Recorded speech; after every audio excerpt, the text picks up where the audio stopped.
भारत सरकार द्वारा new education policy नई शिक्षा पॉलिसी में 10+2 खत्म कर 5+3+3+4 की नई व्यवस्था होगी लागू।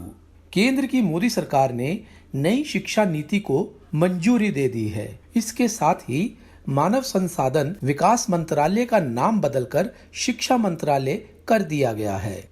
इसका मतलब है कि अब स्कूल के पहले 5 साल में प्री प्राइमरी स्कूल के 3 साल और कक्षा 1 और कक्षा 2 सहित फाउंडेशन स्टेज शामिल होंगे। फिर अगले 3 साल को कक्षा 3 से 5 की तैयारी के चरण में विभाजित किया जाएगा। इसके बाद में 3 साल मध्य चरण अर्थात कक्षा 6 से कक्षा 8 और माध्यमिक अवस्था के 4 वर्ष अर्थात कक्षा 9 से कक्षा 12 तक। इसके अलावा स्कूलों में कला, वाणिज्य, विज्ञान स्ट्रीम का कोई कठोर पालन नहीं होगा।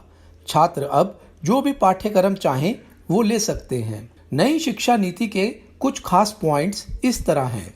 शिक्षकों के साथ साथ अभिभावकों को भी जागरूक करने पर जोर, वैचारिक समझ पर जोर होगा, रचनात्मक और महत्वपूर्ण सोच को बढ़ावा मिलेगा। छात्रों के लिए कला और विज्ञान के बीच कोई कठिनाई या अलगाव नहीं होगा।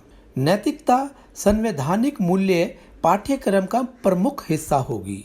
नई शिक्षा नीति के कुछ अन्य महत्वपूर्ण पहलू इस प्रकार है। 2040 तक सभी उच्च शिक्षा संस्थानों को मल्टी सब्जेक्ट इंस्टीट्यूशन बनाना होगा, जिसमें 3000 से अधिक छात्र होंगे। 2030 तक हर जिले में या उसके पास कम से कम एक बड़ा मल्टी सब्जेक्ट हाई इंस्टीट्यूशन होगा। संस्थानों का पाठ्यक्रम ऐसा होगा कि सार्वजनिक संस्थानों के विकास पर उसमें जोर दिया जाए। संस्थानों के पास ओपन डिस्टेंस लर्निंग और ऑनलाइन कार्यक्रम चलाने का विकल्प होगा। उच्च शिक्षा के लिए बनाए गए सभी तरह के डीम्ड और संबंधित विश्वविद्यालयों को सिर्फ अब विश्वविद्यालय के रूप में ही जाना जाएगा। मानव के बौद्धिक, सामाजिक, शारीरिक, भावनात्मक और नैतिक सभी क्षमताओं को एकीकृत तौर पर विकसित करने का लक्ष्य होगा। नई शिक्षा नीति में संगीत, दर्शन, कला, नृत्य, रंगमंच उच्च संस्थानों की शिक्षा के पाठ्यक्रम में शामिल होंगे। स्नातक की डिग्री 3 या 4 साल की अवधि की होगी। एकेडमी बैंक ऑफ क्रेडिट बनेगी। छात्रों की परफॉर्मेंस का डिजिटल रिकॉर्ड इकट्ठा किया जाएगा।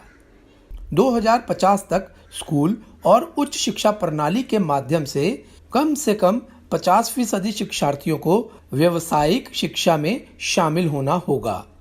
गुणवत्ता योग्यता अनुसंधान के लिए एक नया राष्ट्रीय शोध संस्थान बनेगा।